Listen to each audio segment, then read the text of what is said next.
Now, I think that this idea of good planetary citizenship, incorporating this into our notion of success, it actually fits with a good deal of our everyday thinking. It's not far out.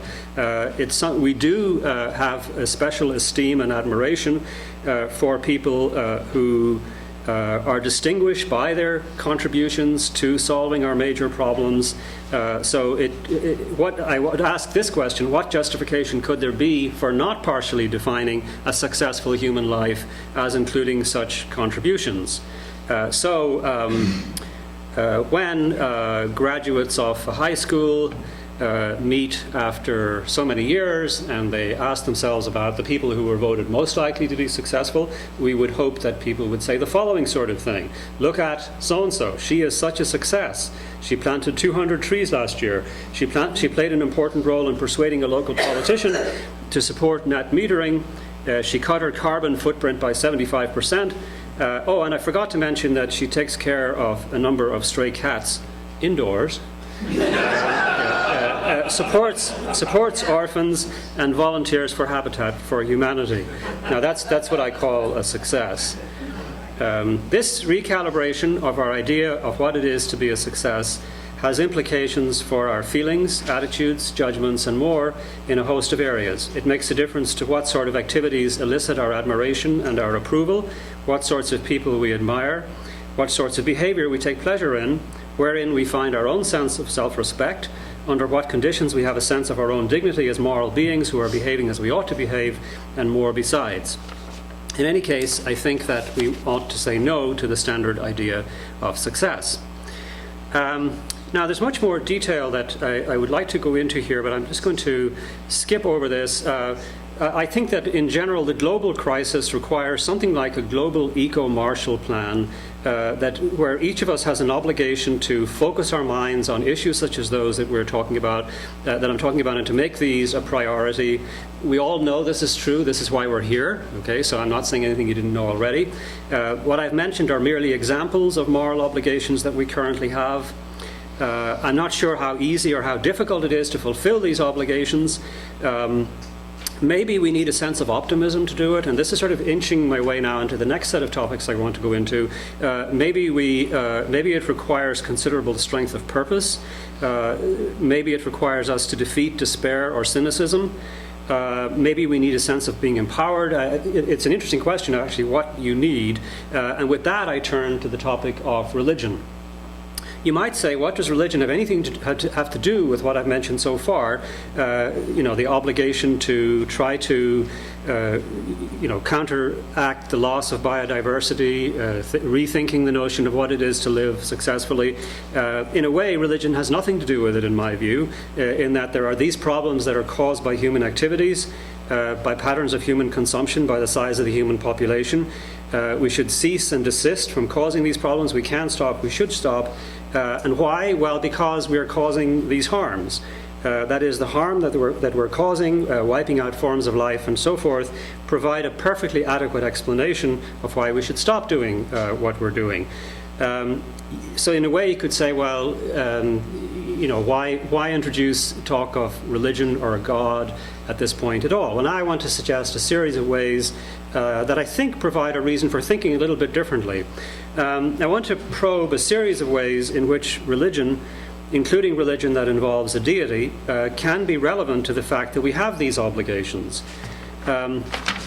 In doing so, I want to just mention two obvious areas that I'm not going to say much about, because there are some areas that seem to me much more interesting and more important.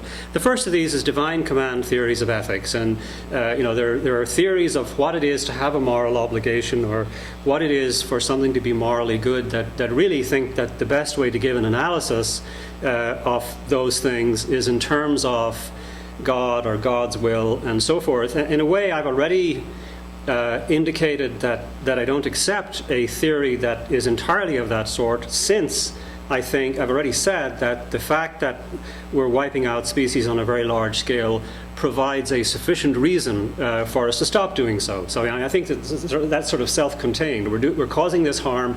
We could stop doing it if we put our minds to it. Let's go and do it. We have an obligation to do it. There's no reason to mention anything having to do with religion. However, divine command theories of ethics are complex. They are, there are many different forms of them. I'm not suggesting that there isn't anything to any one of them. It's just that that's not the area that I want to probe right now for a whole variety of reasons. So theories that say that moral obligations are somehow to be accounted for, that their existence is somehow to be accounted for in terms of divine commands or the will of God or anything along those lines. I'm saying that, A, I don't know that that's a very promising way to look at the issues we're looking at, and B, I'm not going to go there anyway, unless you want to or you've got questions to ask, and then I will. I feel the same way about appeal to rewards and punishments. I mean, it's one of the obvious ways that you might think that, if people who believe in God are deeply preoccupied by something like, our global environmental issues, you might think, well, wouldn't it be good if we can get people to be fearful of, of divine punishment or hopeful of divine reward, and sort of interject that into the discussion. And I mean, it's an obvious thing to talk about. I'm not opposed to talking about, but I want to actually probe some other areas. The first of these is what I'm calling. I lost one there. I'm only going to mention this other one in passing anyway, and that is the notion of morality as personal obligation. And here I just want to read something from an essay by a philosopher called Robert Merrihew Adams. In a Judeo-Christian context, the attitudes expressed by a statement that something is wrong are normally quite strongly affected and colored by specifically religious feelings and interests. They are apt to be motivated in various degrees by and mixed in various proportions with love, devotion, and loyalty toward God. Ethical wrongdoing is seen as sin, as rupture of a personal or communal relationship with God. And another remark of this same sort, this time from a Jewish thinker called Louis Jacobs. I can get you these, if you want to follow up on these, I can get you the passages.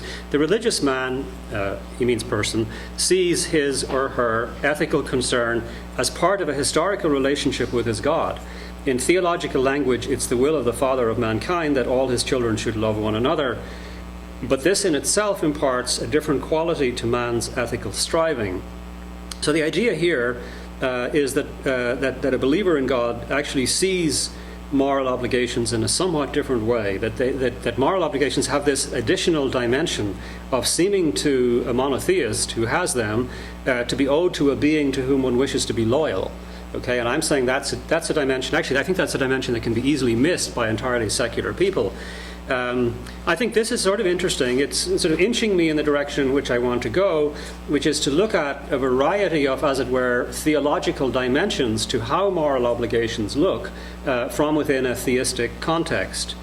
So the first, my sort of down payment on that is this notion of morality as personal obligation, which should have been written there at the top. The next one, and to draw a little bit closer to the area that I really want to probe, there's what I'm calling the eschatological aspect. This is the role that hope for or faith in a morally perfect future, or at least an idealized and vastly better future, can play in providing an extra nudge factor, an extra push in the direction of people fulfilling whatever obligations they think they have. And I won't even bother saying where these quotations are from, but let me just read them quickly. Granted that the good person wishes above all to realize the ends of morality, moral ideals, he can hardly pursue this object unless he has faith in the possibility of realizing them. Okay? Another one. The religious believer often holds that the tides of human history will not prove finally unsupportive of the morally good life, for such a life is regarded as congruent with the character of providential action. Okay, so this is not an analysis of moral obligation. This can be endorsed by somebody who thinks that moral obligations can stand on their own 2 feet, so to speak, being justified, say, by the consequences of action. But it's thinking in terms of additional dimensions that make a difference to how someone might look at his or her moral obligations.